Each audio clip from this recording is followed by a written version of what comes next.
नमस्कार मेरे प्यारे साथियों, मैं डीपी आज एक नए वीडियो के साथ आप लोगों के सामने हूं। जैसा कि आप सभी लोगों को मालूम है कि आज बजट पेश किया गया है और आप लोगों को ये भी मालूम है कि इसको अंतरिम बजट कहा गया है। अंतरिम बजट का मतलब ये कुछ ही महीनों के लिए बजट है, उसके बाद में इलेक्शन हो जाएगा और जब इलेक्शन से चुन करके सरकार आएगी तो फिर से दोबारा एक प्रॉपर बजट पेश किया जाएगा, इसलिए इसको अंतरिम बजट कहा गया। मेरा इस बजट में जो फोकस रहेगा वो ये रहेगा कि पड़ोसी देशों के लिए इस बजट में क्या प्रावधान है।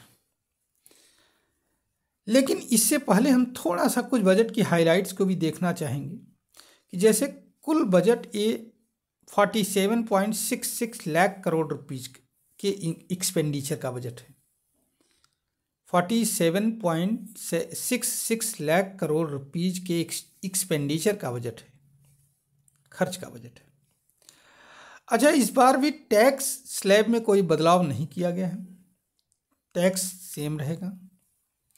आत्मनिर्भर भारत को बढ़ावा देने के लिए इसमें बहुत सारे प्रोविजंस बनाए गए हैं।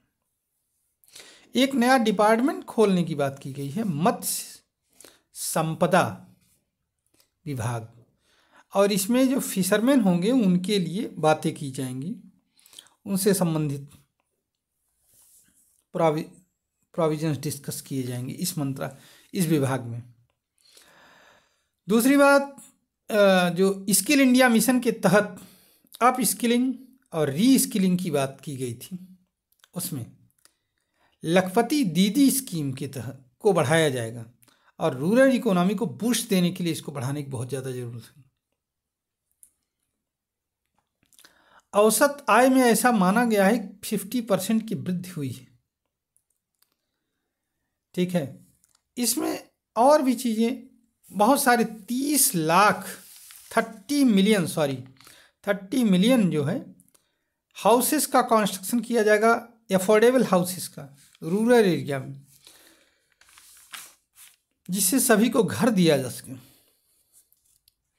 इसके अलावा आयुष्मान भारत योजना के अंतर्गत आशा वर्कर्स, आंगनवाड़ी वर्कर्स जो भी हैं, इन सबको ले आया जाएगा। ठीक है, तो कुछ और ऐसी ही बातें बजट में बताई गई हैं। आप लोग बहुत सारी बातें इसमें से सुने होंगे, टीवी पर नहीं सुने होंगे तो जान लेंगे। यहाँ पर जो मेरा मेन फोकस है वो है पड़ोसी देशों के लिए बजट में क्या है। तो हाँ, आप चौंकिए मत, पड़ोसी देशों के लिए भी बजट में प्रावधान है। जैसे अफगानिस्तान के लिए माना जा रहा है 220 करोड़ रुपए देने का प्रस्ताव किया गया है। अब अफगानिस्तान के लोग एकदम थैंक्स इंडिया कह रहे हैं। अब पाकिस्तान इसमें परेशान है। भूटान के लिए इस बजट में सबसे ज़्यादा प्रोविजन है 2398.97 करोड़ रुपीज का प्रावधान किया गया है। इसमें असल में भूटान में चलने वाली बहुत सारी परियोजनाओं पर एक खर्च किया जाएगा।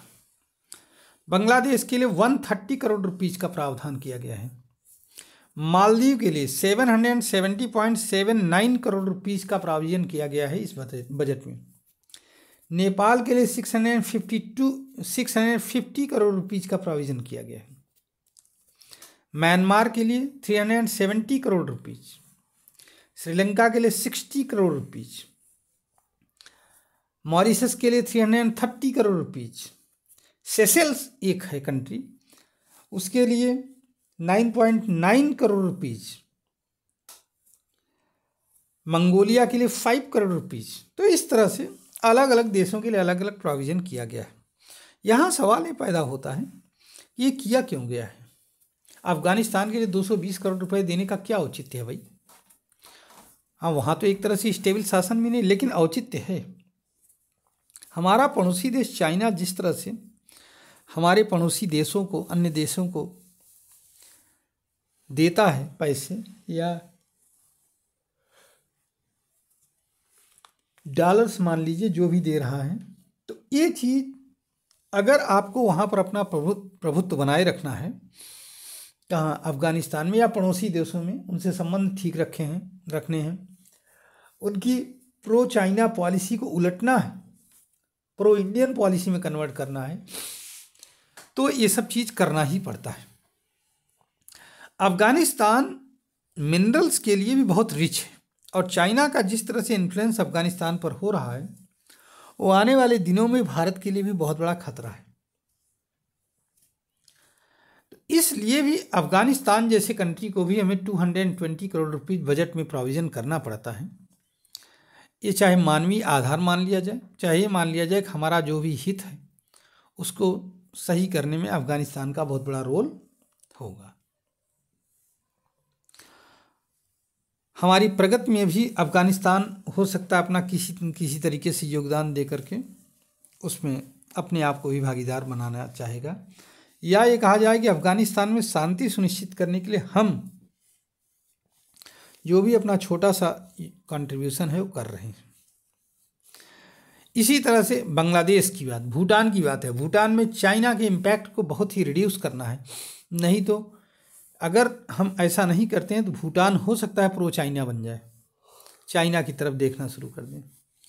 ठीक है, नेपाल में भी 650 करोड़ रुपीज़,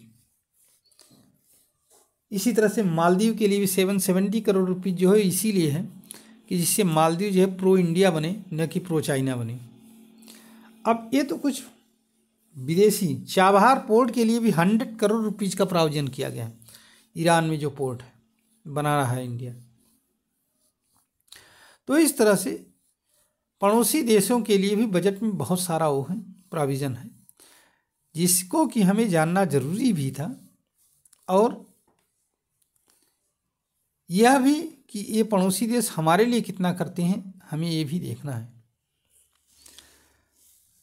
धन्यवाद, नमस्कार, जय हिंद, जय भारत, वंदे मातरम।